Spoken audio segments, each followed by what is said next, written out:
Take my hand and don't let go.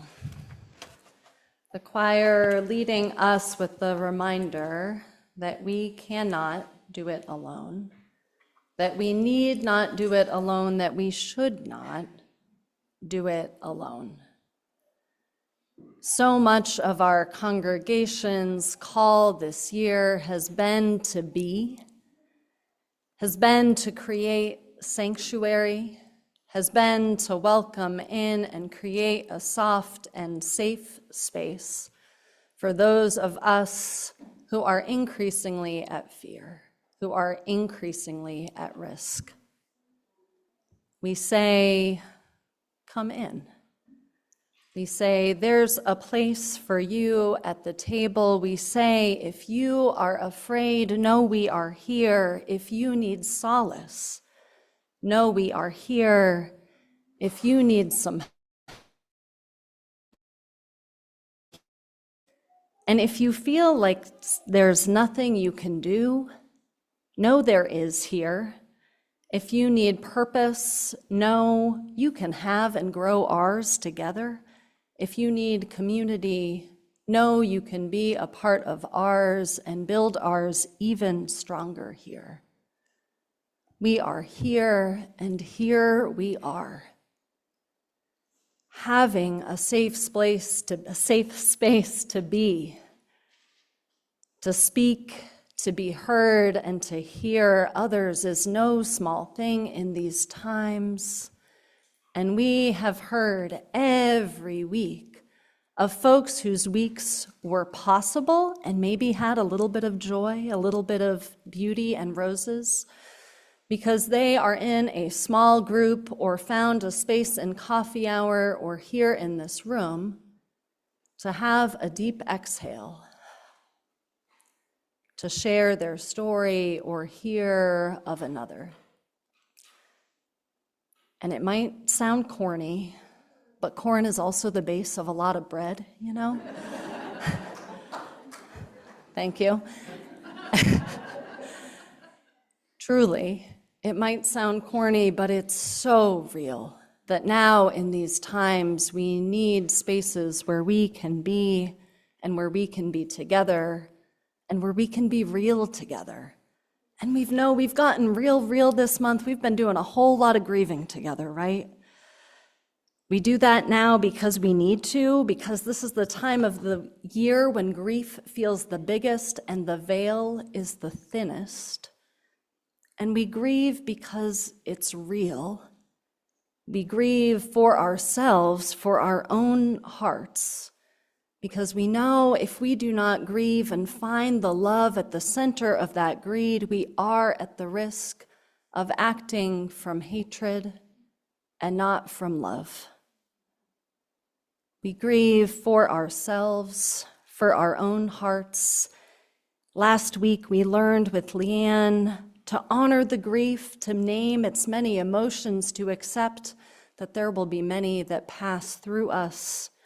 We honored and mourned those within our community 2 weeks ago at our All Souls service, honoring all those who have died in the past year. And for Samhain, at the beginning of the month, our Covenant of UU pagans invited us into a ritual to honor the forgotten dead, to hold among us those who might not have anyone to remember and hold them. And today we have honored specifically trans and non-binary people in our country who have passed in the last year. Now, why all this grieving? We do it because it's important to grieve together. We know that we are not alone. And there is also a power and a magic when we grieve in public. When we grieve in public, and especially when we grieve those who are too often forgotten, when we give name to those who are too often not named, we invite and sometimes require others to see this reality with us. We require others to hear and see the names of those who have passed, and we prevent this grief. We prevent these deaths from being hidden under a rug, from being honored only behind closed doors.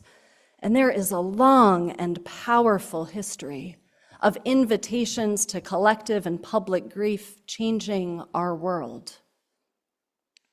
In our own country, perhaps most notably, in 1955, Emmett Till's mother decided to have an open casket funeral so that all would have to see the mutilation his body had endured. Now, historians later said that this moment seems to have reignited the energy in the civil rights movement. Just a few months later, the Montgomery bus boycott began.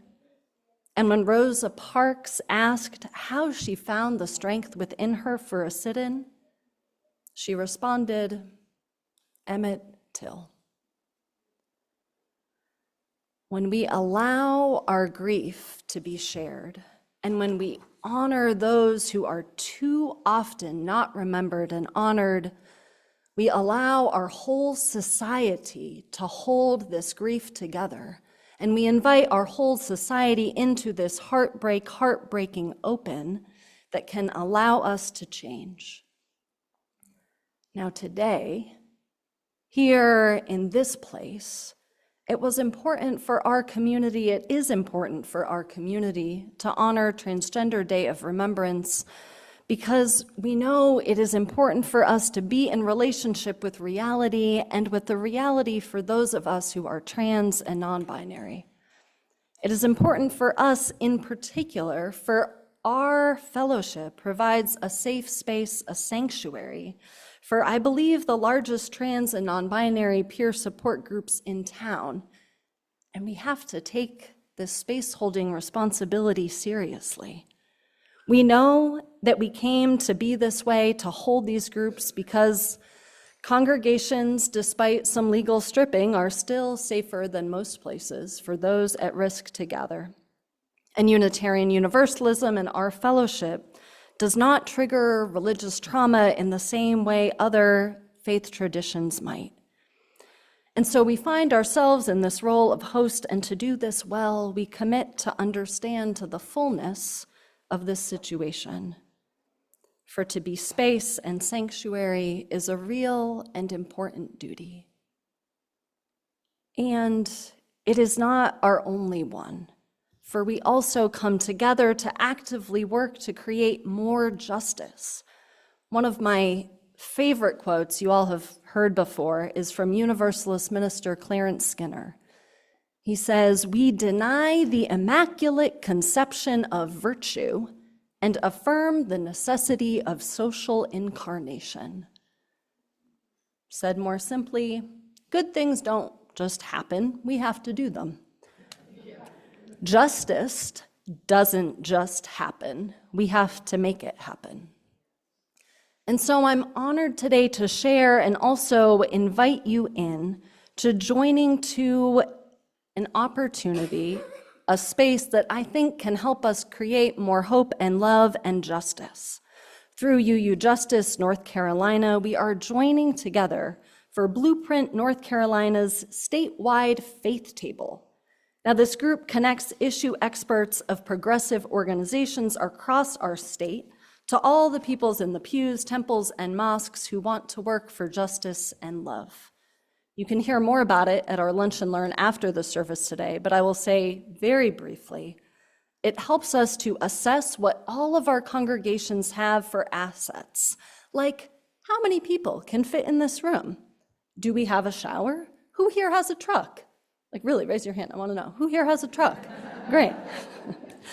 We know the space and physical assets we have, then we can also get folks signed up into groups. We'll have a letter to the editor team, a team for de-escalation when events might get a bit dicey. The list goes on, and this statewide faith table is prophetically practical, allowing us and other progressive communities of faith to leverage and offer our physical assets and skills in collaboration with the issue experts in the area so that when they have a need, they can holler, we'll get the call and can respond.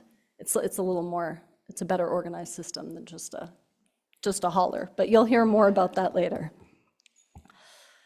I am so grateful that we are together with other UU congregations across the state and with other progressive faith traditions across the state to join together and say, not only will we be a place of sanctuary, but we will also collectively pool our resources and our skills to build and advocate for more justice and love here and now, because these are hard times, and we'll get through them together.